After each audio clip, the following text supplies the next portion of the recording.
Bonsoir, bonsoir, bonsoir. Je voulais bénir quelqu'un ce soir. Je voulais bénir quelqu'un. La Bible nous dit bénissez. Je libère la grâce de Dieu. Il est écrit tout ce que vous demanderez en priant. Croyez-les que vous l'avez reçu. Et vous le verrez s'accomplir. Il est écrit tout ce que vous demanderez en priant.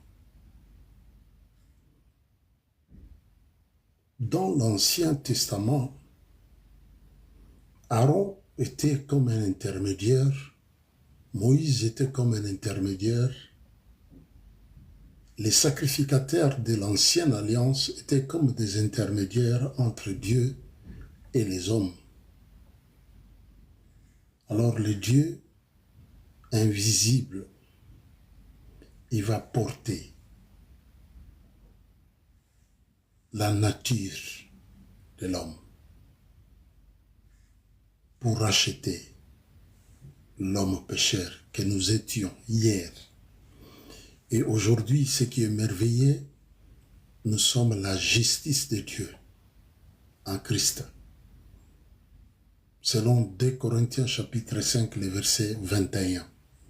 La Bible dit, lui qui n'a point connu le péché, il a fait devenir péché, afin que nous soyons en lui, en Christ, justice de Dieu. Donc cela veut dire, quand Dieu nous regarde, quand Dieu me regarde, quand Dieu te regarde, Dieu te voit juste devant lui. Ce n'est pas à cause des sacrifices, ce n'est pas à cause des prières que tu fais, ce n'est pas à cause de l'argent que toi tu amènes, mais à cause de l'œuvre de la croix. La Bible dit, lui qui n'a point connu le péché. 2 Corinthiens chapitre 5, le verset 21. Lui qui n'a point connu le péché, Dieu l'a fait devenir péché, afin que nous soyons justice de Dieu. Donc, cela veut dire, quand je me présente devant Dieu, je suis juste. Pourquoi? À cause de ce que Christ a fait ou a enduré à la croix. La Bible dit, depuis la 6e heure jusqu'à la 9e heure, il y a eu des ténèbres partout. Pourquoi? Parce que la lumière du monde, il est devenu ténèbres à cause de toi. Et ce qui est merveilleux, il a absorbé la colère de Dieu à la croix. C'est ce qui fait que quand Dieu nous regarde aujourd'hui, c'est différent d'Aaron. Il avait dit à Moïse, il dit à ton frère Aaron, il n'a pas droit de se présenter comme il veut, chaque fois dans les lieux très saints.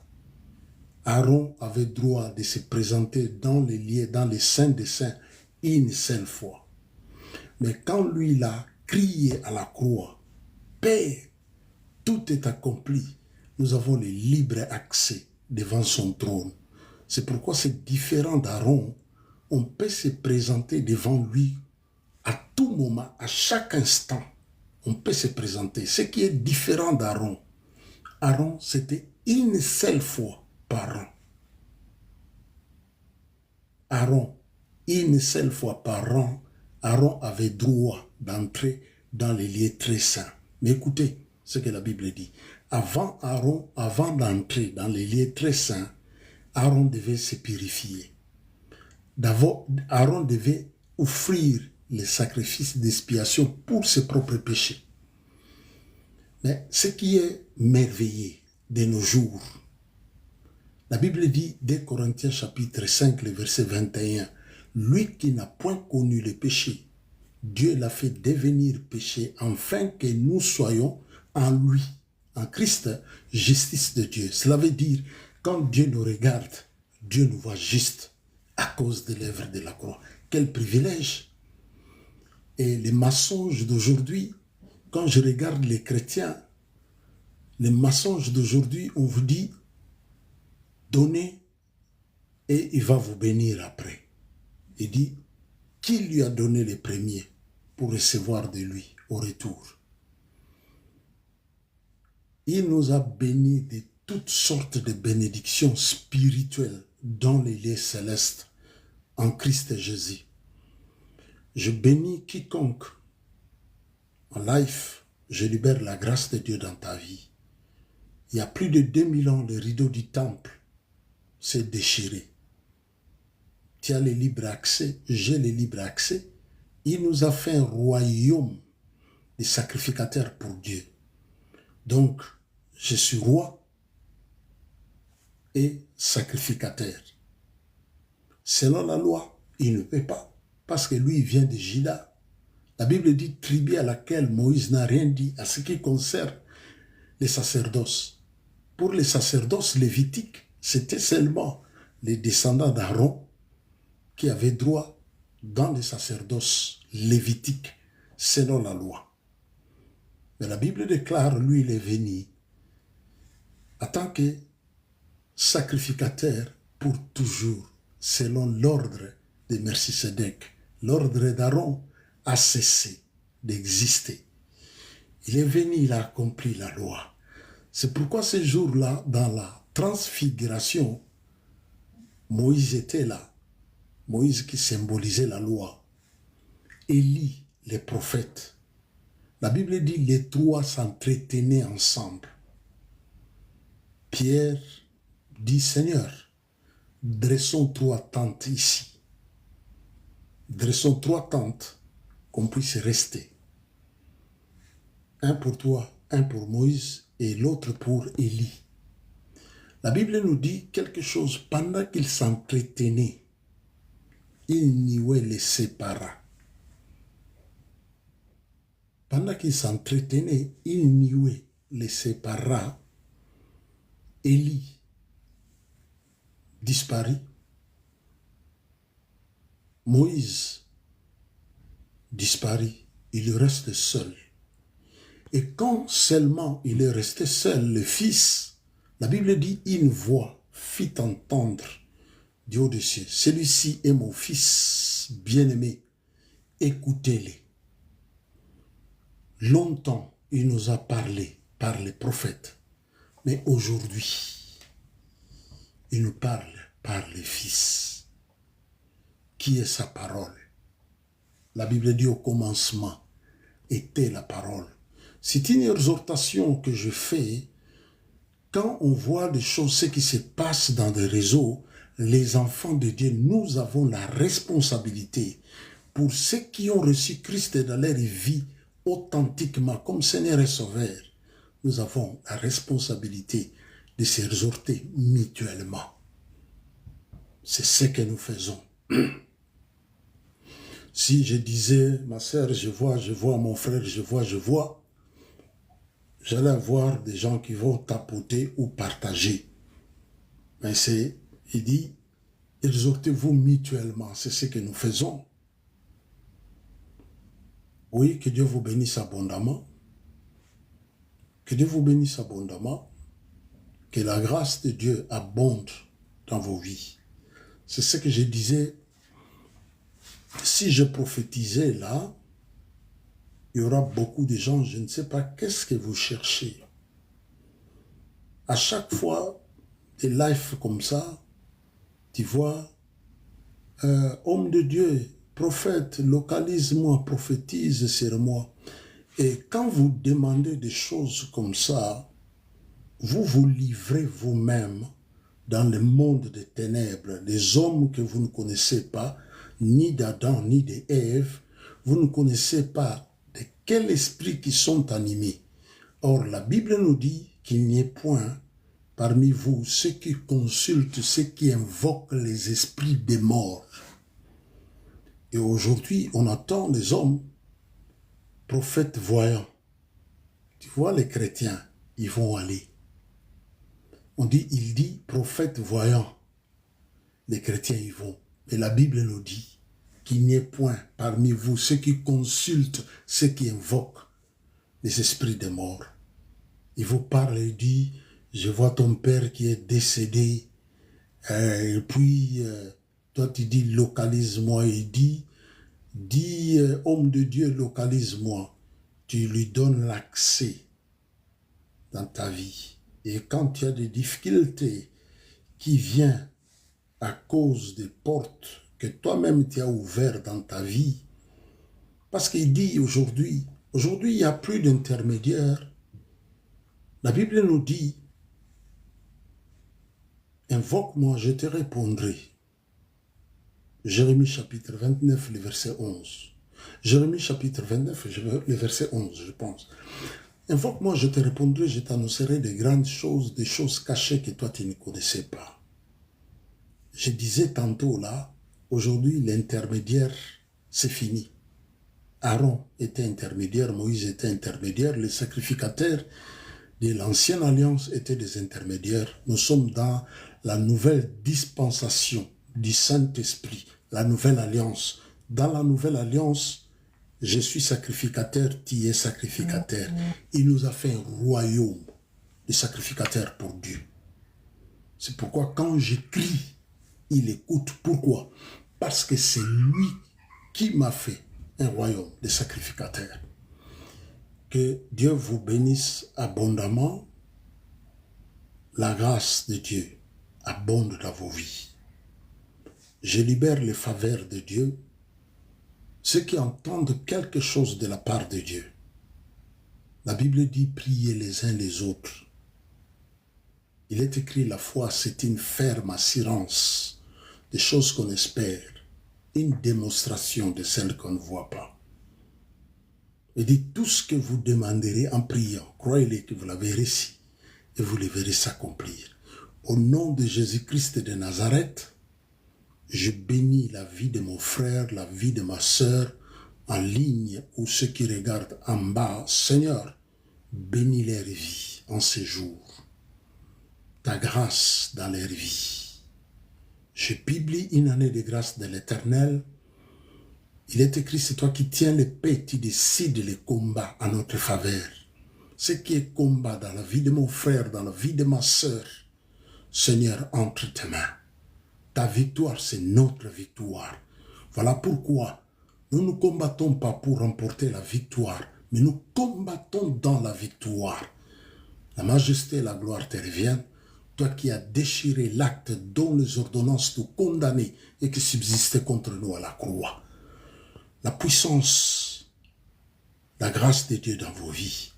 Il est écrit, Colossiens chapitre 2, les versets 13, il est écrit, il a déchiré l'acte dont les ordonnances nous condamnaient.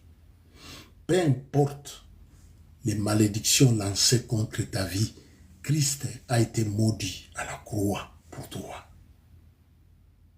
Personne ne peut te dire aujourd'hui, ma sœur, je vois, donne, on va aller prier ou bien on va faire des autels, c'est des voleurs.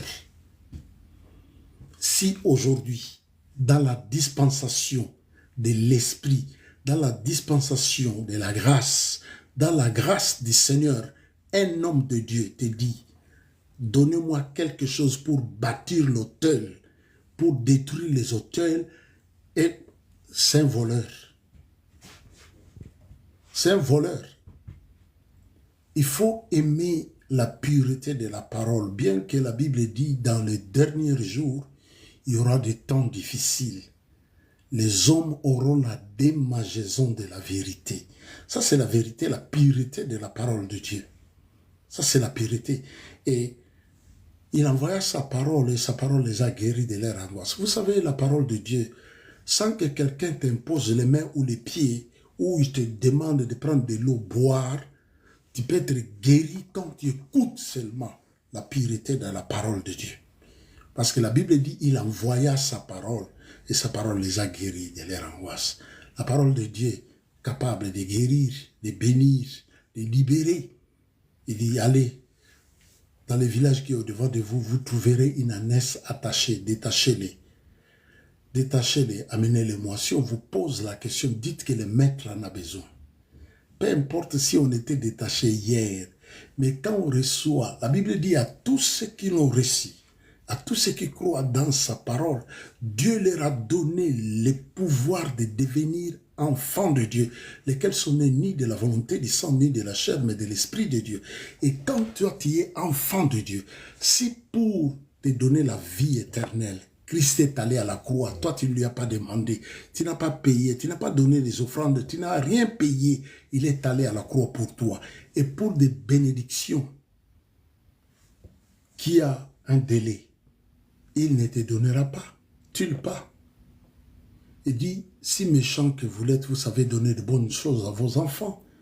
Quel est le père si son fils lui demande du pain, lui donnera-t-il une pierre ou un pierre, une pierre? Quel est ce père? Et lui, il ne peut pas donner. C'est pourquoi il dit, demandez et vous recevez.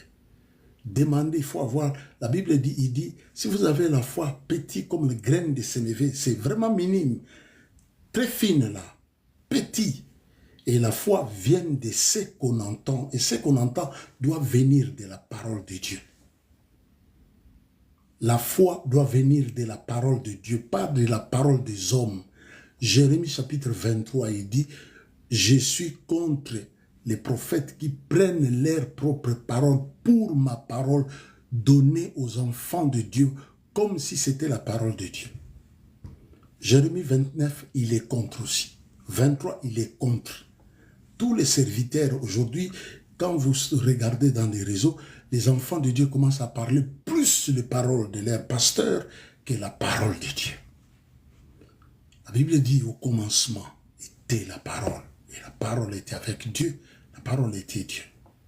La parole qui a été au commencement, la parole faite chair. Et la Bible dit, il habite pleinement en nous. Que Dieu vous bénisse abondamment. On a passé quelques temps d'exhortation ensemble. C'est tard, nous on profite des vacances.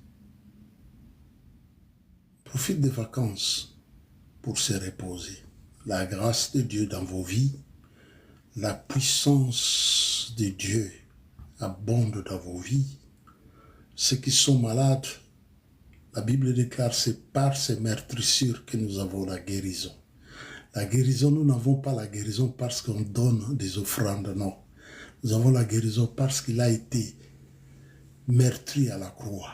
Ésaïe 53, verset 4, il dit, le châtiment qui nous donne la paix est tombé sur lui. Cela veut dire, si tu n'as pas la paix, il dit, venez à moi, venez. Venez à moi, vous tous qui êtes fatigués et chargés, et moi je vous donnerai du repos. Et il est écrit, si Josué leur avait donné le repos, aujourd'hui on ne parlera plus du repos. Josué ne pouvait pas donner le repos aux enfants d'Israël. Voilà pourquoi il dit aujourd'hui, si Josué leur avait donné le repos, on n'allait plus parler du repos aujourd'hui. Aujourd'hui on dit, entrez dans son repos. Le repos, notre repos, c'est Christ. Et quand il accepte dans ta vie comme Seigneur et Sauveur, c'est fini. Malédiction tombée, blocage tombé, quand il accepte authentiquement, parce qu'il dit à tous ceux qui l'ont reçu. Apocalypse 3, le verset 20, je vais m'arrêter par là, il dit, je me tiens à la porte et je frappe. Si quelqu'un entend de ma voix, il ouvre la porte de sa maison, j'entrerai, je souperai, moi avec mon Père, nous ferons notre demeure en lui. Imagine-toi, toi tu es la demeure privée de Christ. Il habite en toi. Le diable habite encore en toi. Christ partage ta maison, ton cœur avec le diable. Vous croyez à des histoires comme ça? Moi, je ne crois pas aux mensonges comme ça. Je ne crois pas à ça. Parce que moi, je l'ai reçu dans ma vie comme Seigneur et Sauveur. Et je suis le temple du Saint-Esprit. Il dit, ne savez-vous pas que vous êtes le temple du Saint-Esprit et que l'Esprit de Dieu habite en vous? L'Esprit de Dieu habite en toi. Les démons habitent encore dans ta vie. Vous croyez à des choses comme ça? Comment vous pouvez croire à des choses comme ça? Des enseignements montés de toutes pièces pour vous soutirer de l'argent, pour vous retenir captif. Si Christ vous a racheté, la Bible dit, ne vous mettez plus sous le joug des hommes. Que Dieu vous bénisse abondamment. Que la grâce abonde dans vos vies. Vraiment, je suis très content. Et je m'arrête par là pour se reposer. Que Dieu vous bénisse abondamment. À la prochaine occasion, mais nous avons une chaîne YouTube, là où il y a des paroles révélées, des prédications qu'on fait. C'est Jean-Paul God Army. C'est quand je l'ai reçu dans ma vie, c'était une révélation. Il m'avait dit, viens maintenant, il m'a enrôlé dans son armée. Et dans God Army, dans l'armée de l'Éternel, l'armée qui remporte toujours des victoires. Que Dieu vous bénisse abondamment. Merci pour votre temps, le temps de passer ensemble. Lui qui dit qu'il est doux et agréable à des frères de demeurer ensemble. C'est là où il envoie la vie et la bénédiction. Parce que nous étions ensemble pendant ces petits 10 minutes ou 15 minutes. La vie, la grâce, la bénédiction qui avait préparé Dieu des cieux pour la journée d'aujourd'hui. Nous les partageons ensemble au nom de Jésus-Christ. Restez bénis. Ayez le temps de méditer la Bible, la parole de Dieu. Méditez la parole de Dieu. Cherchez la face de Dieu dans le secret. Il va se manifester dans votre vie. Que Dieu vous bénisse abondamment. Merci pour votre temps. À la prochaine occasion. Comme je disais tantôt là, nous avons une chaîne YouTube Jean-Paul God Army. Jean-Paul comme Jean-Paul, comme Pape Jean-Paul, Jean-Paul, God, G-O-D, Army comme armée. C'est ça la révélation que j'avais reçue. God Army. Et je suis dans l'armée de l'Éternel, l'armée qui remporte toujours des victoires. Et il dit, je vous laisse la paix, je vous donne ma paix, je ne vous le donne pas comme le monde, que votre cœur ne se trouble point, ne se larme point. Voilà pourquoi ceux qui ont Christ dans leur vie, ils ne peuvent pas être troublés. Il y a un cantique qu'on chante en français, la paix dans la souffrance, que ferais-je sans toi? Chaque jour, à chaque heure, oh j'ai besoin de toi. Viens Jésus et demeure auprès de moi. Amen. Que Dieu vous bénisse abondamment. Merci beaucoup pour votre temps. À la prochaine. Merci. Au revoir.